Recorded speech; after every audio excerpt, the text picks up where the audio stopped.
Alright, good afternoon, or good evening again, sorry. It's night here in Arizona. So I just finished my Catching Fire review, and so that's why you're looking at the book now. I'm just gonna leave that there. Um, this video will be on Doctor Who. I did watch the 50th anniversary episode, and I also watched the special movie about the making of Doctor Who, and as well as several episodes of Doctor Who. So briefly, my little background with history with Doctor Who. Prior to that week, I have never seen an episode of Doctor Who before in my life. Um, but I have two uncles and an aunt that are really big Doctor Who fans, and they're always talking about Doctor Who. And then I have a bunch of friends that are Doctor Who fans, and they're like, "Sarah, you have to watch Doctor Who." Sorry.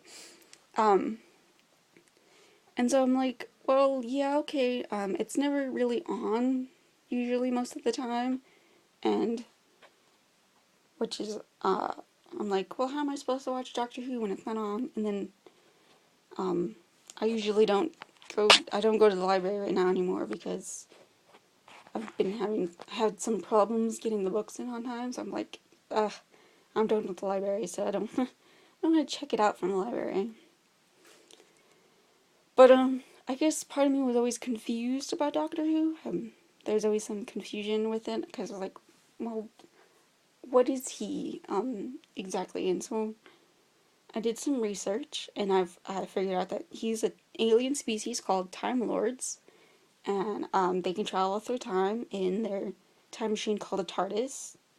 In Doctor Who's or the Doctor, he likes to call himself the Doctor, the main character of the show, and his TARDIS is shaped like um, British police phone boxes, and it's shaped like that because he got stuck. I guess the TARDIS can change the shapes based on where it is, and because the Doctor went to 60s England, it is now forever stuck as a police box, which is very interesting. So I did learn a lot about the show through my research, and I said, that sounds really interesting.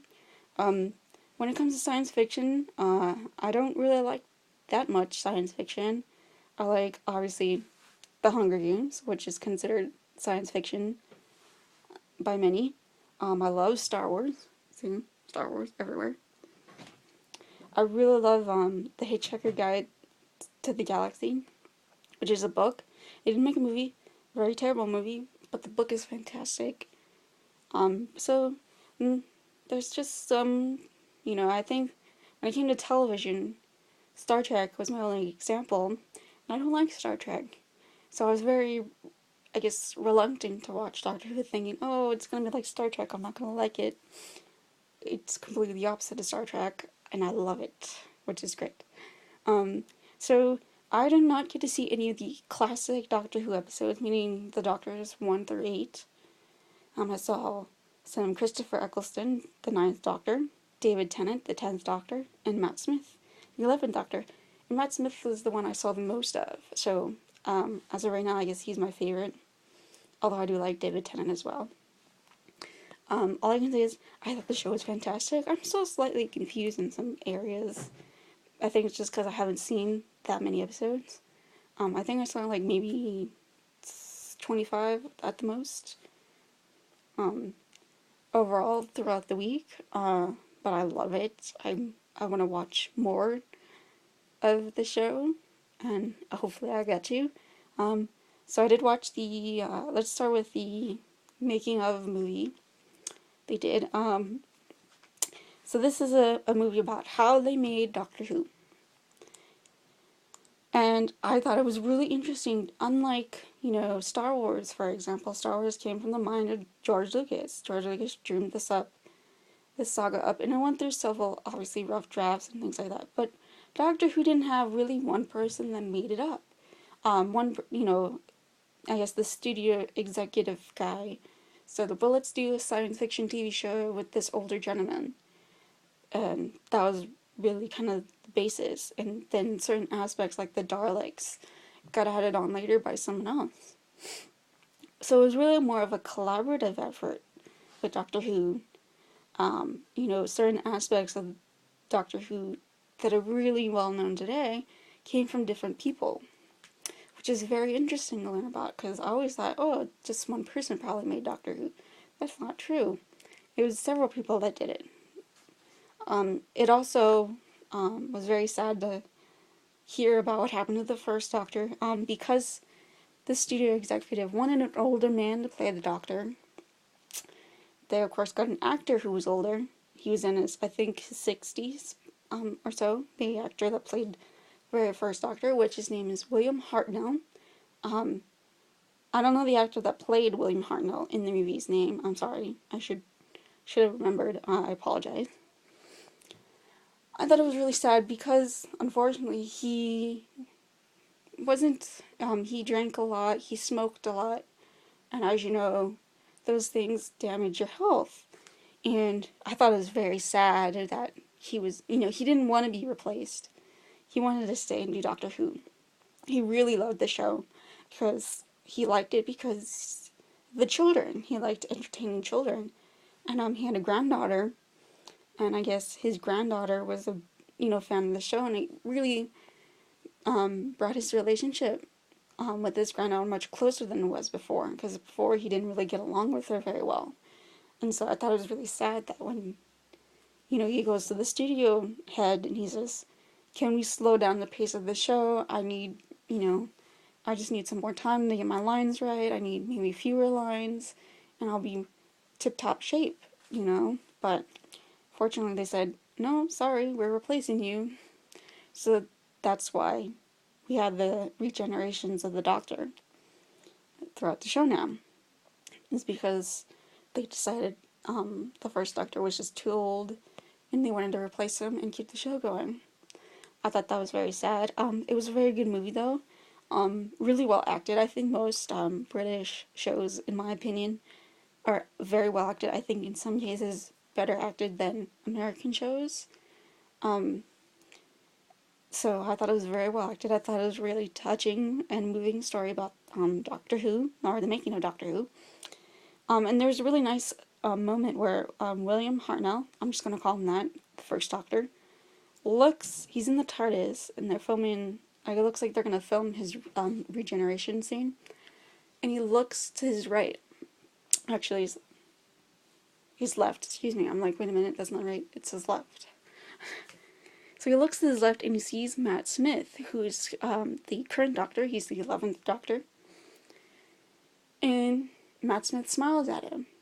And then William Hartnell smiles. And I guess the way to show that his legacy has lived on, that children maybe are still being touched by this show in a lot of ways.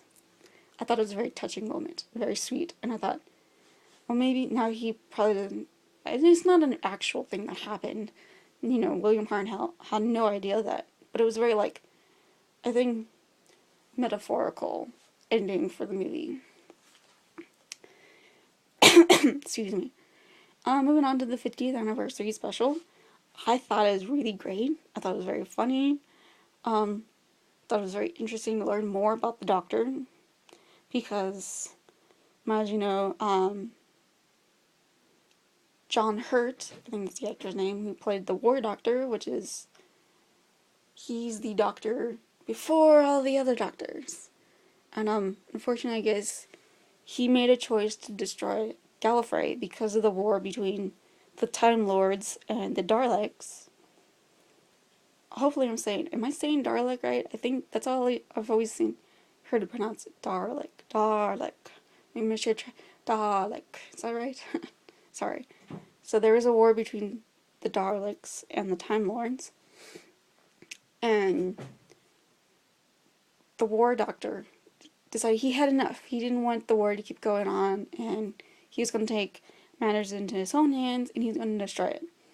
And so he takes this weapon that I guess has a conscience, and the weapon decides, I want to call it a she because it takes the form of Rose, which is one of the Doctor's companions. And I'm trying to remember. Okay, yes, and she's trying to show the Doctor who he becomes because of his actions, but also she tries to show him a way, well, you can do something different. You can still be these people. but you can find a way to avoid killing all your fellow Time Lords. And so that's kind of the premise of the episode. I think they did a really good job with how they showed the War Doctor. Well, here's how you can, well, hold on. Let me rephrase that. I think they did a good job figuring out a way to avoid destroying Gallifrey. Because what they do, I guess, Gallifrey has these pictures that hold time. I think that's the best way I can describe it. It's a bit hard. Again, Doctor Who has slightly confusing things. So it holds time in the picture, and that's how they put Gallifrey into the picture, and now it's called, the picture was originally called No More, and so now it says Gallifrey Falls No More, meaning that Gallifrey is still around, and so I guess that's where the show is going to go now. The Doctor is going to look for his home planet of Gallifrey, which is really cool, I think, because as before that time, the Doctor was the only Time Lord left. Wait, that's not true. There was the Master, so there was only 2 Time Lords left in the entire universe.